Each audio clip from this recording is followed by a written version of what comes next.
বাজারে নতুন চাল আসলেও কর্পোরেট কোম্পানিগুলোর মজুতদারিতে কমছে না দাম, বলছেন বিক্রেতারা। বেড়েছে পেঁয়াজের ঝাঁঝ, অস্বস্তিতে ক্রেতারা। টাঙ্গাইলের ছুরিকাঘাতে ব্যবসায়ী নিহত, যুবকের মরদেহ উদ্ধার শরীয়তপুরে। দখল নিয়ে হবিগঞ্জের সংঘর্ষে আহত 50, পাবনায় গুলিবিদ্ধ 4 জন। ভোলায় শহররক্ষা বাঁধে ভাঙন, হুমকির মুখে অর্থনৈতিক অঞ্চল। আতঙ্কে 20 লাখ মানুষ। বালু উত্তোলন বন্ধ সহ কার্যকর ব্যবস্থার দাবি। আমাদের ঘরবাড়ি সব নিয়ে যাবে। এখানে যদি টেকসই বাঁধ দেয়া না হয় তাহলে যে কোনো মুহূর্তেই আমার বিদ্যালয়টি হুমকির মুখে পড়তে পারে। এবং শেরপুরে 14 মাস ধরে বন্ধ সোমেশ্বরী নদীর উপর সেতু নির্মাণ কাজ, ঝুঁকি নিয়ে বাঁশের সাঁকোতে পারাপার, দুর্ভোগ চরমে। যদি এই পাশে কোনো রোগী অসুস্থ হয় এ পাশে কিন্তু নিয়ে যাওয়া যথাযথ সময় নিয়ে যাওয়া সম্ভব না। মালপত্র নিয়ে ইপার উপার হওয়ার পারতেছি না।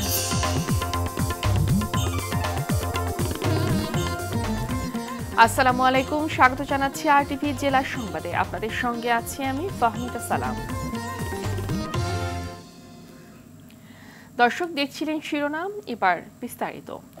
বাজারে নতুন চাল আসতে শুরু করলেও কমেনি দাম। আগের দামে বিক্রি হচ্ছে চিকন মোটা সব ধরনের চাল। সঙ্গে বেড়েছে পেঁয়াজের দাম, যদিও আগের অবস্থাতেই আছে মাছ মাংস। বিক্রেতারা বলছেন কর্পোরেট কোম্পানিদের মজুতদারির কারণেই এখনো দাম কমছে না চালের। নিত্যপণ্যের মূল্য বৃদ্ধিতে অস্বস্তিতে সাধারণ মানুষ। বাজার ঘুরে বিস্তারিত জানাচ্ছেন কায়েস রাহাত। বাজারে আসতে শুরু করেছে নতুন চাল, কিন্তু এখনো কমেনি বাঙালির প্রধান এ খাদ্যের দাম। বিক্রেতারা বলছেন কর্পোরেট কোম্পানির অতি মজুদের কারণেই কমছে না বাজার মূল্য। দাম তো কমতেছে না, দাম তো ওই আগের পুরান যেই দাম বিক্রি করতে আছে নতুন চালে এই দাম। আটাই চালে এখন 57 টাকা 58 টাকা, এখন তো 50-52 টাকা হওয়ার কথা, কিন্তু তারপরেও তো ওই যে কর্পোরেট কোম্পানিগুলো মাল তো আগে কিনা ফেলায়। এদিকে কিছুটা বেড়েছে পেঁয়াজের দাম, অন্যদিকে শীতকালীন সবজি বিদায় নিচ্ছে বাজার থেকে, উঠতে শুরু করেছে গ্রীষ্মকালীন সবজি। তবে দাম তুলনামূলকভাবে বেড়েছে কিছুটা। মাছ মাংস আছে আগের অবস্থানেই। সবজির দাম আছে মোটামুটি, নতুন নতুন নামতেছে, তাতে দাম একটু বেশি দেয় মনে হইতেছে। পেঁয়াজ এখন বর্তমানে 55-50 টাকা এরকম দাম বাড়ছে, 5 টাকা বাড়ছে। পাইকারি দর 47, 48, 50, আর খুচরা 55 আছে, 60 আছে দোকানদাররা। নিত্যপণ্যের এই মূল্য বৃদ্ধিতে অস্বস্তিতে সাধারণ মানুষ, বলছেন সরকারের উচিত নিয়মিত বাজার নজরদারিতে রাখা। এখন আসলে আমরা তো জনগণ, আমাদের কিছু নাই, বাড়লো আমাদের খেতে হবে। সরকারগুলো আসলে এই জিনিসগুলো কেন বাড়লো, কি কারণে বাড়লো, এই জিনিসগুলো সরকার একটু পরীক্ষা করা দরকার। চাউলের দামটা আসলে সাধারণ মানুষের জন্য এটা একটু ক্রিটিক্যাল অবস্থা। এখন মানে এটা বাজার মনিটরিং করার জন্য একটু নিয়ন্ত্রণের ভিতর থাকলে পরে আমার মনে হয় সবচেয়ে কি ভালো হয়। কায়েস রাহাত, আরটিভি, ঢাকা। টাঙ্গাইলের দিলদুয়ারে ছিনতাইকারী ছুরিকাঘাতে সাইফুল আলম নামে এক মাছ ব্যবসায়ী নিহত হয়েছেন। ভোরে ঢাকা টাঙ্গাইল মহাসড়কের উপজেলার ডুবাইল এলাকায় এ ঘটনা ঘটে। নিহত সাইফুল আলম জেলা শহরের বাসিন্দা, সাকরাইল এলাকার সাব্বির আহমেদের ছেলে। ব্যাটারি চালিত অটোরিকশা করে মির্জাপুরে মাছের পোনা কিনতে যাচ্ছিলেন সাব্বির। শরীয়তপুরের গোসাইয়ের ঘাটে রাশেদ নামে এক যুবকের ঝুলন্ত মরদেহ উদ্ধার করেছে পুলিশ। গেল রাতে উপজেলার চরভুইয়া গ্রামের বাড়ি থেকে তার মরদেহ উদ্ধার করা হয়। মুন্সিগঞ্জের শ্রীনগরে হেদায়েত মিয়া নামে চালককে ছুরিকাঘাত করে অটোরিকশা ছিনতাই করেছে দুর্বৃত্তরা। গেল রাতে উপজেলার রাড়িখাল এলাকায় এই ঘটনা ঘটে। হবিগঞ্জের আজমেরিগঞ্জে সমিতির ঘর দখল নিয়ে দুপক্ষের সংঘর্ষে 50 জন আহত হয়েছে। সকালে উপজেলার নোয়াগড় গ্রামে এই ঘটনা ঘটে। পুলিশ জানায় নোয়াগড় গ্রাম পঞ্চায়েত সমিতির ঘরের নিয়ন্ত্রণ নিয়ে শাহজাহান ও লতিফুর মেম্বারের লোকজনদের মধ্যে কয়েকদিন ধরে উত্তেজনা চলছিল। সকালে উভয় পক্ষের মধ্যে 2 ঘন্টা ধরে চলা সংঘর্ষে অর্ধশতাধিক লোক আহত হয়েছে। এদিকে চর দখল নিয়ে পাবনার ঈশ্বরদীতে দুপক্ষের সংঘর্ষে 4 জন গুলিবিদ্ধ সহ 10 জন আহত হয়েছে। সকালে উপজেলার আকাতের ঘাট এলাকায় এই সংঘর্ষ হয়। পরিস্থিতি স্বাভাবিক রাখতে ওই এলাকায় অতিরিক্ত পুলিশ মোতায়েন করা হয়েছে।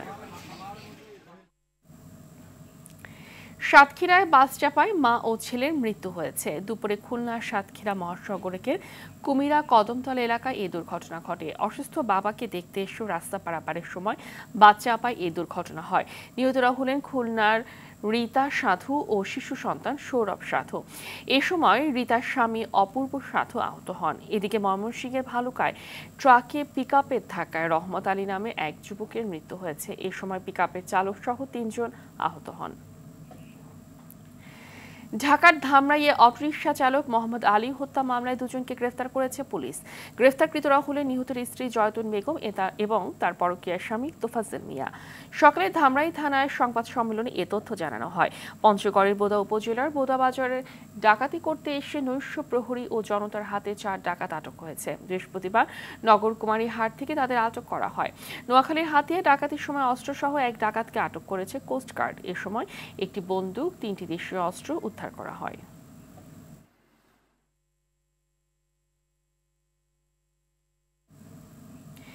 ভেঙে যাচ্ছে ভোলার শিবপুরের মেঘনা নদীর শহর রক্ষা বাঁধ। ফলে আতঙ্কে দিন কাটছে অঞ্চলের 20 লাখ মানুষের।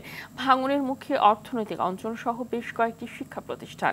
নদী থেকে অবৈধভাবে বালু উত্তোলন বন্ধ সহ বাঁধ রক্ষায় কার্যকর ব্যবস্থা নেওয়ার দাবি স্থানীয়দের। ভোলা থেকে অমিতাভ অপুর পাঠানো তথ্যচিত্রে বিস্তারিত জানাচ্ছেন আব্দুল হামিদ।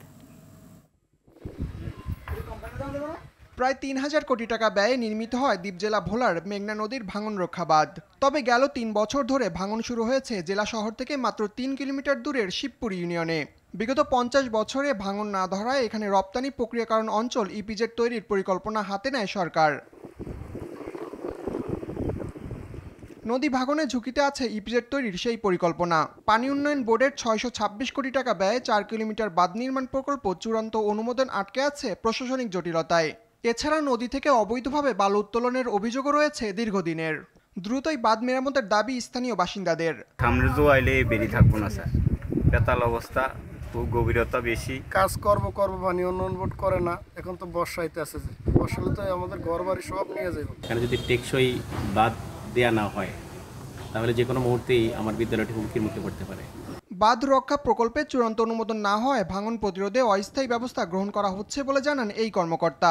এই অংশটা জরুরি ভিত্তিতে মেরামতের জন্য আমরা প্রিকশনারি ওয়ার্ক হাতে নিয়েছি 60 মিটার, পাশাপাশি আরও 200 মিটার কাজ বাস্তবায়নের জন্য যথাযথ কর্তৃপক্ষের কাছে অনুমতিপত্র চেয়েছি। 626 কোটি টাকা ব্যয়ে 4 কিলোমিটার নদীটি সংরক্ষণের পাশাপাশি আমরা 6 কিলোমিটার বন্যা নিয়ন্ত্রণ বাঁধও এখানে অন্তর্ভুক্ত করেছি। প্রাকৃতিক গ্যাস মজুদ থাকায় ব্যাপক বাণিজ্যিক সম্ভাবনা রয়েছে ভোলায়। দ্রুতই বাঁধ রক্ষায় কার্যকর পদক্ষেপ নেওয়ার দাবি ভোলাবাসীর। আব্দুল হামিদ, RTV। শেরপুরের ঝিনাইগাতি উপজেলার ধানশাইল ইউনিয়নের পাহাড়ি খরস্রোতা সোমেশ্বরী নদীর বাগেরভিটা সেতু নির্মাণ বন্ধ আছে গেল 14 মাস ধরে। এতে চরম দুর্ভোগ নিয়ে বাঁশের সাঁকোতে নদী পার হচ্ছেন স্থানীয়রা। সেতু নির্মাণের দায়িত্বে থাকা ঠিকাদারি প্রতিষ্ঠানের মালিক পলাতক থাকায় কাজ শেষ করা নিয়েও রয়েছে সংশয়। শেরপুর থেকে মকদুর রহমান মনির প্রতিবেদন জানাচ্ছেন সৈয়দা সামিয়া তামান্না। 3 কোটি 10 লাখ টাকা ব্যয়ে 20 মিটার আরসিসি সেতুটি নির্মাণের জন্য 2022 সালে টেন্ডার আহ্বান করে এলজিডি। এতে দায়িত্ব পায় ঠিকাদারি প্রতিষ্ঠান শেরপুর ধ্রুব ট্রেডার্স। কাজ শুরু হয় 2023-এর 30 এপ্রিল।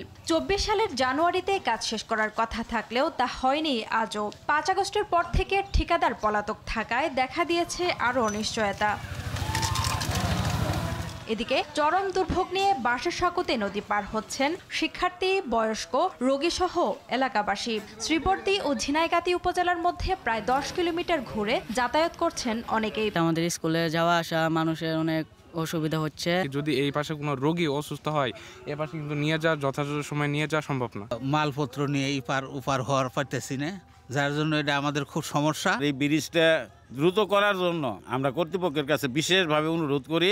সেতুর নির্মাণ কাজ সম্পন্ন করতে ঠিকাদারি প্রতিষ্ঠানকে নোটিশ দেওয়া হয়েছে বলে জানিয়েছেন এলজিটির কর্মকর্তা। কাজটা করতেছিল না, আমরা ওই বিভিন্ন সময় নোটিশ করেছি তাকে। 28 দিনের যে চূড়ান্ত নোটিশ সেটাও দেওয়া হয়ে গেছে। যথাসময়ে বাস্তবায়ন না করতে পারে পরবর্তীতে অন্য ঠিকাদার নিয়োগ করে আমরা বাস্তবায়ন করব। ভোগান্তি দূর করতে দ্রুত সময়ের মধ্যে সেতুর নির্মাণ কাজ শেষ করবে সংশ্লিষ্ট কর্তৃপক্ষ, এমনটাই প্রত্যাশা ভুক্তভোগীদের। সৈয়দা সামিয়া তামান্না, RTV। নাটোর সদরের পারহারসা গ্রামে একটি বাড়িতে ডাকাতি হয়েছে। গেল রাতে হালসা গ্রামের বাসিন্দা আইয়ুব আলীর বাড়িতে 8 থেকে 9 জনের একটি ডাকাত দল প্রবেশ করে। এই সময় ডাকাতরা পরিবারের সব সদস্যদের হাত পা বেঁধে অস্ত্রের মুখে জিম্মি করে এবং ঘরের বিভিন্ন স্থানে তাণ্ডব চালায়। এতে 5 থেকে 6 ভরি স্বর্ণালংকার, মূল্যবান অন্যান্য সামগ্রী লুট করে নেয় ডাকাতরা। এই ঘটনায় স্থানীয়দের মাঝে আতঙ্ক বিরাজ করছে।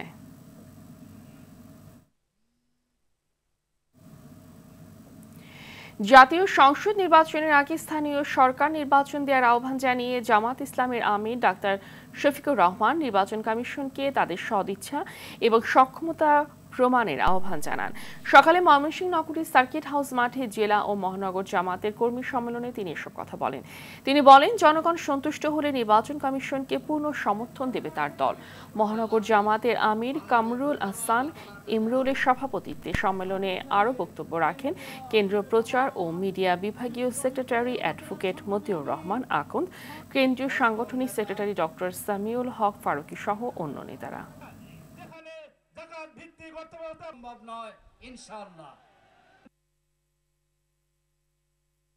তারা জাতীয় সংসদের নির্বাচন যেটা দিয়ে দেশ শাসন হবে 5 বছরের জন্য জনগণের ম্যান্ডেট নিয়ে, সেই নির্বাচনের আগে তারা জনগণ এখন সাফার করছে স্থানীয় সরকারের বিভিন্ন জায়গায় প্রতিনিধি না থাকার কারণে।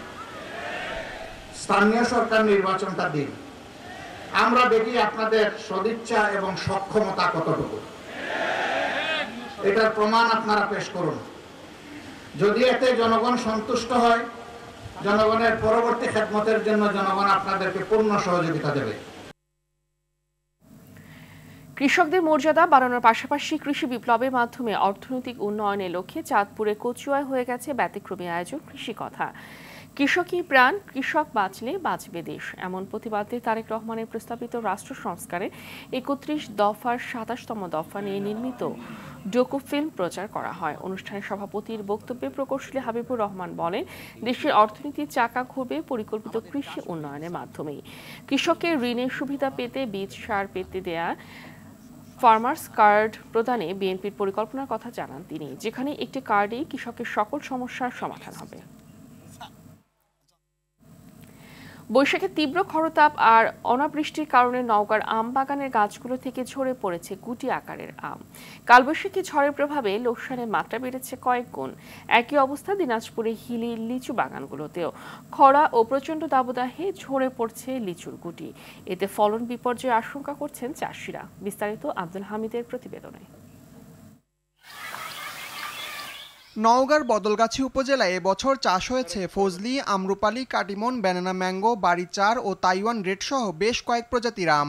550 হেক্টর জমিতে আমের উৎপাদন লক্ষ্যমাত্রা ধরা হয়েছে হেক্টর প্রতি 25 থেকে 30 মেট্রিক টন, যার বাজার মূল্য প্রায় 90 থেকে 100 কোটি টাকা। তবে পর্যাপ্ত বৃষ্টি না হওয়ায় বোটা শক্ত হবার আগেই ঝরে পড়ছে আমের গুটি। বিদেশি জাতের আম রপ্তানিতে বিশেষ সুবিধা পান না বাগানীরা। পাশাপাশি আমের গুটি ঝরে পড়ায় এই মৌসুমে ব্যাপক লোকসানের আশঙ্কা করছেন তারা। অতিরিক্ত আম আমার পড়ে একবারে নষ্ট হয়ে গেল, 4 ভাগের 3 ভাগ আম আমার পড়ে গেছে। প্রাকৃতিক যেটা ঝরে যাওয়া তার চেয়ে কিছুটা বেশি ঝরে গেছে, যেটা আমাদের বৃষ্টি না হওয়ার কারণে। রপ্তানি সমস্যার সমাধান এবং আমের গুটি ঝরে পড়া রোধে প্রয়োজনীয় পরামর্শ দিচ্ছে উপজেলা কৃষি অফিস।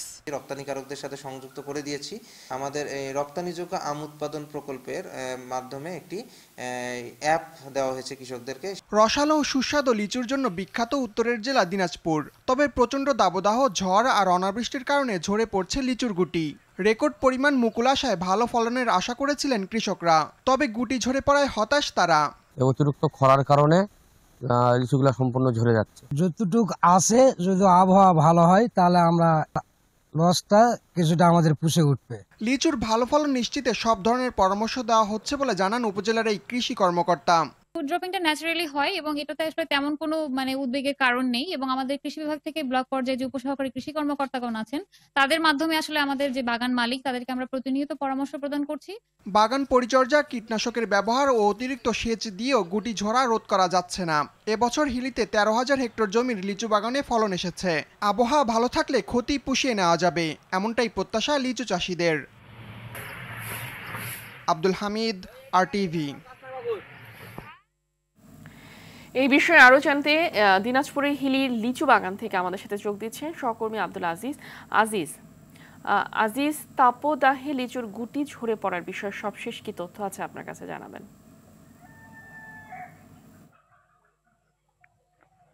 জি ফাহমিদা, আপনি যেমনটি বলছিলেন, আমি এখন অবস্থান করছি সেই একটি লিচুর বাগানে। আপনাকে জানিয়ে রাখি যে আসলে অতিরিক্ত তাপদাহের কারণে কিন্তু মূলত লিচুর গুটিগুলো কিন্তু পড়ে যাচ্ছে। আমি কিছুক্ষণ আগে এখানকার যে বাগান মালিক রয়েছে তার সঙ্গে আমি কথা বলেছি। তিনি যেমনটি বলেছে আসলে গত কয়েকদিনের যে তাপদাহ সেই সঙ্গে কিন্তু ঝড় বৃষ্টি, সবচেয়ে বেশি যেটি ক্ষতি হচ্ছে তাপদাহের কারণেই কিন্তু মূলত এই লিচুর গুটিগুলো 40% লিচু কিন্তু ইতিমধ্যে পড়ে গেছে।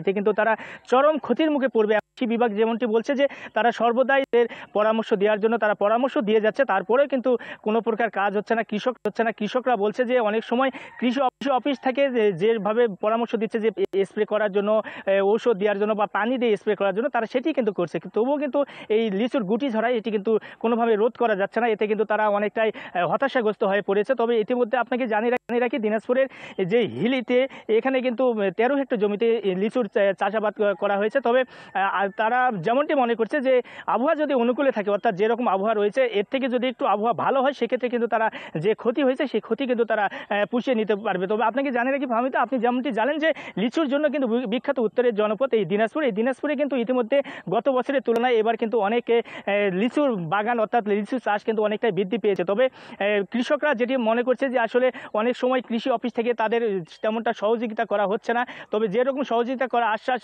দিচ্ছে তার কিছুটা কম করছে, এমনটি কিন্তু তারা জানিয়েছে। তবে বাগান মালিকদের সঙ্গে আমি কথা বলেছি, তারা যেমনটি জানিয়েছে হয়তোবা আর 10 থেকে 15 দিন, সর্বোচ্চ 20 মতো সময় লাগবে এই লিচুগুলো বাজারজাত করতে। এবং বাজারজাত করলে যদি লিচু চাহিদা মতন অর্থাৎ চাহিদা যদি বৃদ্ধি পায়, সেক্ষেত্রে কিন্তু লিচুর দাম বৃদ্ধি পাবে, অর্থাৎ ফলন যদি কম হয় সেক্ষেত্রে কিন্তু লিচুর দাম অটোমেটিকলি কিন্তু বৃদ্ধি পায়, এমনটি আমরা কিন্তু গততে দেখেছিলাম। তবে সেই সঙ্গে আমি আরেকটা বিষয় জানিয়ে রাখি ফাহমিদা, যে আমি প্রশাসনের সঙ্গে কথা বলেছি যে তারা জানিয়েছে যে অপরিপক্ক লিচু যেন বাজারজাত কেউ যেন না করতে পারে, সেই জন্য তারা কিন্তু ইতিমধ্যে সজাগ রয়েছে। এবং সব মিলে বলা চলে যে আর কিছুদিন পরে কিন্তু এই লিচুগুলো বাজারজাত হবে। তবে এখন পর্যন্ত কৃষকের মাথায় কিন্তু হাত, যেহেতু আবহাওয়া কিছুটা বৃদ্ধি পেয়েছে, অর্থাৎ আজকেও কিন্তু তাপমাত্রা দেখেছি 36.2 ডিগ্রি সেলসিয়াস, গতকালকে ছিল 38.1 ডিগ্রি সেলসিয়াস, অর্থাৎ তাপমাত্রা বৃদ্ধি হলে কিন্তু লিচুর অনেকটাই গুটি ঝরে যাচ্ছে, এমনটি কিন্তু তারা আমাদেরকে জানিয়েছে। তো ফাহমিদা, এই ছিল আমার কাছে দিনাজপুরের হিলি থেকে লিচুর বাগান নিয়ে, লিচুর পরিস্থিতি নিয়ে সর্বশেষ পরিস্থিতি। ধন্যবাদ আপনাকে। ইউসিমাস বাংলাদেশ ও ফার্ম ফ্রেশের উদ্যোগে রাজশাহীতে আঞ্চলিক গণিত প্রতিযোগিতার আয়োজন করা হয়েছে। সকালে নগরীর শাহ মখদুম কলেজে শুরু হয় এই প্রতিযোগিতা। দিনব্যাপী চলা প্রতিযোগিতায় রাজশাহী বিভাগের বিভিন্ন স্কুল থেকে 1500-র বেশি শিক্ষার্থী অংশ নিয়েছে। অ্যাবাকাস ও মানসিক গণিত চর্চার মাধ্যমে শিক্ষার্থীরা খুব দ্রুত ও নির্ভুলভাবে জটিল গাণিতিক সমস্যা সমাধান করতে পারবে বলে মনে করেন আয়োজকরা। প্রতিযোগিতায় বিজয়ীদের মাঝে সম্মাননা ও সনদপত্র প্রদান করা হবে।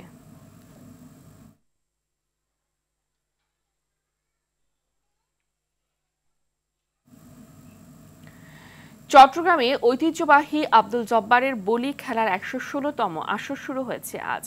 নগরীর ঐতিহাসিক লালদিঘি ময়দানে লড়বেন বলিরা। প্রতি বছরের মতো এবারও বলি খেলা ঘিরে 24, 25 ও 26 এপ্রিল বৈশাখী মেলার আয়োজন করেছে কর্তৃপক্ষ। বলি খেলায় অংশ নিতে এরই মধ্যে দেশের বিভিন্ন প্রান্ত থেকে অনুষ্ঠানে এসেছেন খেলোয়াড়রা। চ্যাম্পিয়ন বলিকে 30,000 ও রানার্স আপকে 20,000 টাকা পুরস্কার দেওয়া হবে।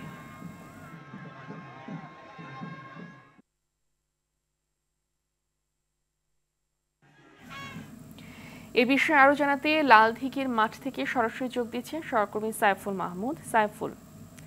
সাইফুল, জানাবেন যে বলি খেলা দেখতে দর্শনার্থীদের ভিড় কেমন, কি তথ্য আছে আপনার কাছে? আসলে যেমনটি বলেছেন, চট্টগ্রামের ঐতিহ্যবাহী বলি খেলা দেখার জন্য কিন্তু বিভিন্ন জায়গা থেকে কিন্তু দূর দূরান্ত থেকে কিন্তু মানুষ কিন্তু এখানে এসেছে। এবং জানিয়ে রাখি সেটি হচ্ছে যে ঠিক বিকাল 4টার সময় উদ্বোধন করেন সিএমপির কমিশনার, তিনি উদ্বোধন করেন এবং এই বলি খেলার সমাপনী অনুষ্ঠানের ফাইনালে পুরস্কার বিতরণ করবেন চট্টগ্রাম সিটি কর্পোরেশনের মেয়র। তিনি ইতিমধ্যে এসে পৌঁছেছেন এবং এ পর্যন্ত কিন্তু 120 জন বলি এখানে অংশগ্রহণ করার জন্য নাম লিখিয়েছেন এবং তাদের মধ্যে 90 জনকে ইএস কার্ড দেওয়া হয়েছে যাচাই বাছাই করে। এবং প্রথম রাউন্ড কিন্তু ইতিমধ্যে শেষ হয়েছে, এখন দ্বিতীয় রাউন্ডের খেলা কিন্তু চলছে এবং এই দ্বিতীয় রাউন্ডের পরেই কিন্তু আসলে ফাইনাল রাউন্ড হবে। এবং যারা কিন্তু আসলে হেরে গেছেন তাদের সাথে কথা বললাম, তারা কিন্তু আসলে মন খারাপ করেনি। তারা বলেছে আসলে তারা অংশগ্রহণ করার জন্য এসেছে এবং ভবিষ্যতে তারা কিন্তু অংশগ্রহণ করবে। আমরা এমন দুজন বলির সাথে কথা বললাম যারা কিন্তু আসলে স্বাধীনতার পর প্রতি বছরই কিন্তু এখানে অংশগ্রহণ করেন এবং তারা অংশগ্রহণ করেন এবং তাদের ছেলেরাও কিন্তু গত বছর থেকে কিন্তু অংশগ্রহণ করা শুরু করেছে এবং একই সাথে এই বলি খেলাকে ঘিরে 3 দিন ব্যাপী কিন্তু বৈশাখী মেলা অনুষ্ঠিত হয়। যেহেতু আসলে 3 থেকে 4 লাখ লোকের সমাগম ঘটে, সেই জন্য কিন্তু বড় বড় বাইরে কিন্তু বড় বড় এলইডি স্ক্রিন লাগানো হয়েছে, যেহেতু আসলে মাঠের মধ্যে সেরকম জায়গা দেওয়া সম্ভব না সবাইকে। তবে মাঠের মধ্যে কিন্তু বিশেষ একটি মঞ্চ তৈরি করা হয়েছে বালি দিয়ে, সেই মঞ্চে কিন্তু বলিরা অংশগ্রহণ বলি খেলা আমরা আপনাদেরকে একটু দেখানোর চেষ্টা করছি। এখান থেকে আসলে বলিদের যেই প্রতিযোগিতা সেটা কিন্তু চলছে এবং একই মাঠে কিন্তু 4 জন করে অংশগ্রহণ করেন। হেরে গেলে সরাসরি কিন্তু এখন নক আউট পর্ব, এখানে কিন্তু আর কোনো পর্ব নাই। এবং একটা বিষয় জানিয়ে রাখি, সেটি হচ্ছে যে আব্দুল জব্বার সওদাগর 1909 সালে কিন্তু ব্রিটিশ বিরোধী আন্দোলনে চট্টগ্রামের ছেলেদেরকে আসলে ব্রিটিশ বিরোধী আন্দোলনে অংশগ্রহণ করার জন্য যাদের শক্তি সামর্থ্য আছে তাদেরকে আসলে যাচাই বাছাই করার জন্য এই বলি খেলার আয়োজন করেছিলেন। সেখান থেকেই কিন্তু প্রতি বছর এই বলি খেলা হয়ে থাকে। এই বলি খেলাকে ঘিরে কিন্তু চট্টগ্রাম সিএমপি কঠোর নিরাপত্তা ব্যবস্থার আইনশৃঙ্খলা নিরাপত্তা ব্যবস্থা গ্রহণ করেছেন এবং যাতে কোনোভাবে কোনো দিকে যাতে আসলে কোনো ধরনের অনিয়ম না হয় সেজন্য। এবং এই বলি খেলাকে ঘিরে কিন্তু এখন একেবারে কিন্তু এবং সবাই কিন্তু খুবই খুশি। গতবারে যিনি চ্যাম্পিয়ন হয়েছিলেন তিনি কিন্তু কুমিল্লার ব্রাউনবাড়িয়ার বলি ছিলেন, উনি পরপর 2 বার চ্যাম্পিয়ন হয়েছিলেন, তিনি এবারও এসেছেন। এর আগে পরপর 2 বার চ্যাম্পিয়ন হয়েছিলেন টেকনাফের বলি, তারাও কিন্তু এবার অংশগ্রহণ করার জন্য এসেছেন। এবং এখানে যারা অংশগ্রহণ করবেন প্রত্যেককে কিন্তু আসলে পুরস্কার দিবেন যারা আয়োজক কমিটি আছে তারা। এবং এই বলি খেলাকে ঘিরে কিন্তু আসলে খুবই জমজমাট এই মুহূর্তে কিন্তু খুবই একটা আনন্দ অনুষ্ঠিত হচ্ছে এই লালদিঘির এই ময়দানটিতে এবং সবাই কিন্তু খুশি এখানে অংশগ্রহণ করতে পেরে। ফাহমিদা এই ছিল বলি খেলা নিয়ে আমার কাছে সর্বশেষ। ধন্যবাদ দর্শক। জেলার সংবাদের বাকি অংশ দেখতে থাকুন আরটিভির ফেসবুক পেজে। দেশের বিভিন্ন স্থানে সভা সমাবেশ মানববন্ধন সহ আরও কিছুর খবর জানাচ্ছেন লামিয়া তানজিন মাহমুদ। বিজিবির অভিযানে প্রায় 52 লাখ টাকার ভারতীয় চোরাচালানি পণ্য জব্দ করা হয়েছে ব্রাহ্মণবাড়িয়ার বিজয়নগরে। বিজিবি জানিয়েছে চোরাচালান রোধে নিয়মিত অভিযান চলবে সীমান্তে। স্বৈরশাসন থেকে মুক্তির আন্দোলনে ত্যাগ রয়েছে বহু মানুষের। ইন্ডেমনিটি অধ্যাদেশ, আদালতের রায় এবং গণরায়ের মাধ্যমে আওয়ামী লীগকে নিষিদ্ধ ঘোষণা করার দাবিতে বিক্ষোভ মিছিল ও সমাবেশ করেছে জাতীয় নাগরিক কমিটি যশোর জেলা শাখা।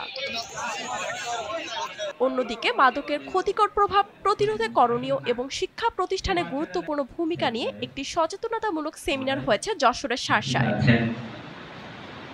নরসিংদীতে নারী বিষয়ক সংস্কার কমিশন ও তাদের সুপারিশ বাতিলের দাবিতে বিক্ষোভ মিছিল ও সমাবেশ করেছে নরসিংদীর হেফাজতে ইসলাম বাংলাদেশ।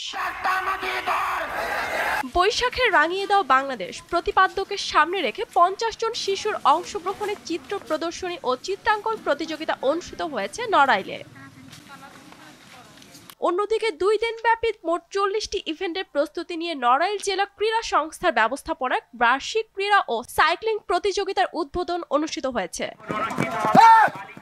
7 বছর পেরোলেও ঢাকা পটুয়াখালী কুয়াকাটা মহাসড়কের ভাঙা থেকে কুয়াকাটা পর্যন্ত 6 লেন প্রকল্পের কাজের অগ্রগতি তো হয়নি, বরং গুজব চলছে প্রকল্প বাতিলের। দ্রুত বাস্তবায়ন সহ 7 দফা দাবিতে কর্মসূচি ঘোষণা করেছে পটুয়াখালী ওয়েলফেয়ার ফাউন্ডেশন। জাহাঙ্গীরনগর বিশ্ববিদ্যালয় শাখা ছাত্রদলের বর্তমান কমিটির বিরুদ্ধে নানা অপকর্মের অভিযোগ এনে কমিটি বিলুপ্ত করা সহ 5 দফা দাবিতে সংবাদ সম্মেলন ও বিক্ষোভ মিছিল করেছে সংগঠনটির একাংশের নেতাকর্মীরা। নোয়াখালী টেক্সটাইল ইঞ্জিনিয়ারিং কলেজের বিভিন্ন বিভাগের শিক্ষার্থীদের অংশগ্রহণে সপ্তাহব্যাপী টি-ইসিএন্ট সায়েন্স অ্যান্ড ইনোভেশন ক্লাব আয়োজিত ফেব্রিক অ্যান্ড অ্যাপারেল উইক 2025-এর সমাপনী অনুষ্ঠিত হয়েছে। বাগেরহাটে কৃষক দলের নেতা হাওলাদার রফিকুল ইসলামের বিরুদ্ধে চাঁদাবাজি ও নির্যাতনের অভিযোগে সংবাদ সম্মেলন করেছে নির্যাতিত এলাকাবাসী। ঝালকাঠিতে রিকশা শ্রমিক ইউনিয়নের কমিটি নিয়ে দুপক্ষের পাল্টাপাল্টি কর্মসূচি দেওয়ায় বিরাজ করছে টানটান উত্তেজনা। আবাসন প্রকল্প কর্তৃক ষড়যন্ত্রমূলক মিথ্যা মামলা ও জোরপূর্বক জমি দখলের চেষ্টার প্রতিবাদে মানববন্ধন করেছে ভুক্তভোগী পরিবার ও গ্রামবাসী। নিরীহ মানুষের উপর নির্মম অত্যাচার, মিথ্যা মামলা দিয়ে হয়রানি ও প্রতারক আওয়ামী লীগ নেতা জাহাঙ্গীর আলমের শাস্তি ও গ্রেফতারের দাবিতে মানববন্ধন অনুষ্ঠিত হয়েছে। বর্ণাঢ্য শোভাযাত্রা ও আলোচনার মধ্য দিয়ে পালিত হয়েছে খুলনা দিবস। বৃহত্তর খুলনা উন্নয়ন সংগ্রাম সমন্বয় কমিটির আয়োজনে এসব কর্মসূচি পালন করা হয়। সপ্তাহব্যাপী ফ্রি চক্ষু ক্যাম্পের উদ্বোধন করা হয়েছে কিশোরগঞ্জে, যেখানে বিনামূল্যে চিকিৎসা পাবেন প্রায় ৫,০০০ চক্ষু রোগী। দলের মধ্যে গণতান্ত্রিক চর্চা বৃদ্ধির লক্ষ্যে গণতান্ত্রিক প্রক্রিয়ায় বিএনপির কমিটি পুনর্গঠন করা হচ্ছে মেহেরপুরে। লামিয়া তানজির মাহমুদ, RTV। সংবাদ শেষ করার আগে শিরোনামগুলো জানিয়ে দিচ্ছি আরেকবার। বাজারে নতুন চাল আসলেও কর্পোরেট কোম্পানিগুলোর মজুতদারিতে কমছে না দাম, বলছেন বিক্রেতারা। বেড়েছে পেঁয়াজের ঝাঁঝ, অস্বস্তিতে ক্রেতারা। টাঙ্গাইলে ছুরিকাঘাতে ব্যবসায়ী নিহত, যুবকের মরদেহ উদ্ধার শরীয়তপুরে। দখল নিয়ে হবিগঞ্জের সংঘর্ষে আহত ৫০, পাবনায় গুলিবিদ্ধ ৪ জন। ভোলার শহররক্ষা বাঁধে ভাঙন, হুমকির মুখে অর্থনৈতিক অঞ্চল। আতঙ্কে ২০ লাখ মানুষ, বালু উত্তোলন বন্ধ সহ কার্যকর ব্যবস্থার দাবি। এবং শেরপুরে ১৪ মাস ধরে বন্ধ সোমেশ্বরী নদীর উপর সেতু নির্মাণ কাজ, ঝুঁকি নিয়ে বাঁশের সাঁকোতে পারাপার, দুর্ভোগ চরমে। জেলার সংবাদ এই পর্যন্তই। সন্ধ্যার সংবাদ পৌনে ৭টায় দেখার আমন্ত্রণ রইল। ধন্যবাদ সবাইকে।